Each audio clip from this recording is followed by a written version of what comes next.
have finished batch 8.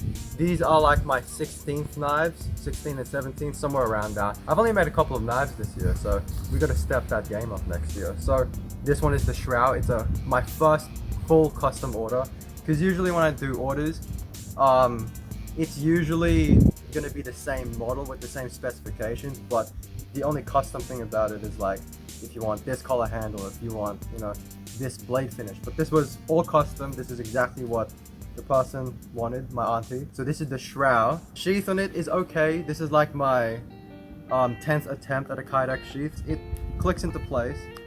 Well, it more snugly fits into place. But this one, I'll show you this one really quick. This is the Cataxia. This is going to be my future production model.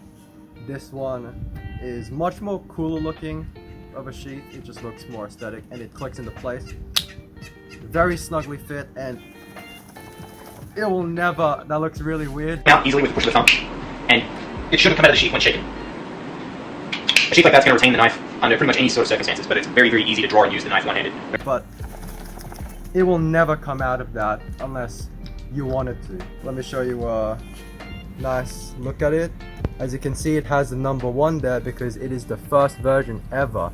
And this is actually a surprise. She didn't ask for this one, but I'm giving her a bonus because I just felt like I want to give an extra thing because she is like one of my first few customers. So yeah, Cataxia fits into the sheath well. You can put an ulti clip here and like concealed carry and all that stuff. But we kind of talk about this one. So this one, the Shrao. Oh yeah, this one is... That's fucking beautiful. It's yeah, bro. Alright. Sexy as fuck. I think I'm on a kayak. But these two batches, these are probably some of the most almost perfect, not almost perfect, I'd say near almost perfect. So it's not almost perfect, but it's close to being almost perfect, but whatever. But like, yeah. Also my first time doing a satin finish. The satin finish it's okay, but I want to move on to a more polished belt finish, because this just takes so much time. I know it increases the value of the knife because it adds more work to it, but it's we'll see what happens. Moderately sharp. It's not as sharp because they're like super thick. So these have almost perfect bevels. So let me just hold this one like this. You can see it's almost perfect, but it's not perfect. And the goal is to be perfect, but this is actually one of the best bevels I've ever ground, and it's freehand ground too. So I just point that out there. I don't know, it seems like a brag when you don't use jigs. It's like manual driving versus automatic. Manual people seem to get more like respect, but whatever. Yeah, the cameraman's a freaking manual. This one is also ground to the left a little bit more. Yeah. The handles is probably one of the best handles I've ever made. Really contoured, really fits in your hand. This one as well. It's really comfortable and it's really like finished to the degree I like. It's a nice smooth finish, because I used to have like rough kind of finishes because I thought, man, I like the texturing on this because it gives you grip, but I don't know, it kind of felt not too high quality, but this is cool. The etching as well, I have the new Riveraedge here. Oh, yo. And in this one over here, it says 1, because these are the first iterations. So yeah, the kydex sheets on these are pretty decent. I'd say it's alright. Definitely could be a lot better, but we'll improve on that in the next few knives. So the cons of these knives. Adjust your pussy. So the cons of these knives. There is a couple of cons. Well, a lot of cons actually, because for my expectations, well, I mean, the way I see it, it's easy to make knives, but it's hard to make knives that have... What was that? It was a ghost.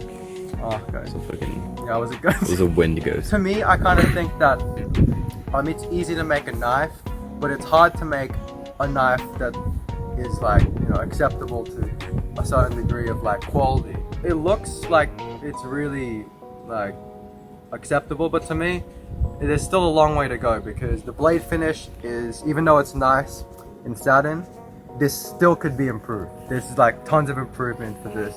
The etching of the letters. Tap on it. Tap on the screen. Oh, by the way, have you been holding it like at the side? Have you been holding it here? No. Alright, because that's where the mic distance. my feet are in there now. Oh well. So yeah, the Riveraedge etching is slightly a little bit more etched at the R. So I gotta like fix up that, you know, figure out what to do with that. I don't know if you look at it from this side, but I don't know if they're almost perfectly 90 degrees flat here, but not really. So there's a bit of a blemish there. The spine finish, I feel like it could improve on the spine finishes too. But yeah. Let me look at that. Yeah. And just the overall bevel quality as well. I feel like the bevel could be improved, and of course, for knives this size, the edge could be sharper too. I'm gonna be taking this one into production. Not like full-on production where there's like machines and everything, but you know, something that I make on the like weekly, monthly. My main model. So this is gonna be my main model. The blade will be longer.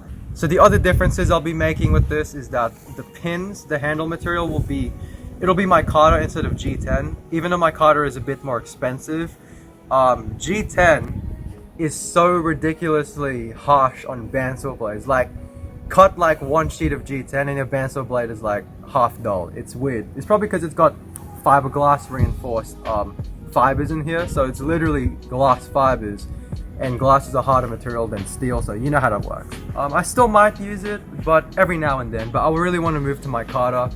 I like the look of micarta. Micarta feels really good too. It's like the cloth texture. It's cool. And the pins are going to be tube pins instead of these stainless pins.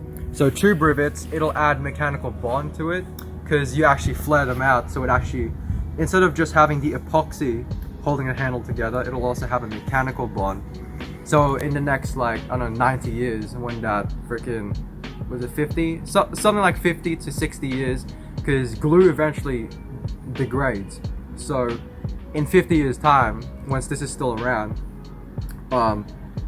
you're gonna want some kind of mechanical bond to keep the handle together as well as just the glue, because, you know, glue degrades. So yeah, this will be much larger too. Same with this. I just feel like making knives this thin is kind of it's kind of more of a challenge, especially when you're doing it this thick. Because at this point, instead of like cutting implements, these are more like stabbing kind of like tools. Not really even for stabbing. It's like a little pry bar. It's that thick. And 1075. You see what I did to 1075. The ringer, I hammered it through a freaking nail. That thing is indestructible, almost indestructible. So with, you know, regular use and prying, you're not gonna break this thing, and you're not gonna break that tip either. That's a thick ass tip. Those are these two first iterations of the Shrao and Cataxia. Oh, and Cataxia is actually an Australian native megalomorph spider. I used to like do a lot of the insect invertebrate stuff, so I was like, why not name something from that, you know, sector of my interests. What else? I act like a minute. Kayak. Oh wait, I gotta record the ending though. Alright, so keep recording. So yes, thank you guys so much for, you know, tuning in, watching till the end of the video. You know, presumably you didn't skip, but that's fine. So yeah, that's all for today. I'll be making more knives, you know, Tokyo Stinger Mark IV, gonna be sick. Cataxia, I expect to see this one again, but in a more revived form. So yeah, thank you guys so much for watching. This is like the 5th outro because I don't know how to end it, but I'll just end it up with this. To anyone who, you know, supports me in any sort of way, comments, likes, even just watches without doing anything, that's fine. I appreciate everything, you know, from YouTube, personal life, to Instagram, whatever. I appreciate it, and I'll forever be thankful. You know, I've come a long way from those frickin' steel bar machetes made out of the scrap steel. I thought they were sick, and now I never thought I'd be making something like this when I was that age. This is like, you know, a knife, but I never thought I'd make something like this. And who knows what I'll be making in the next few years, you know, let alone next year. Thank you guys so much for watching, and I'll see you guys later. Tech 9.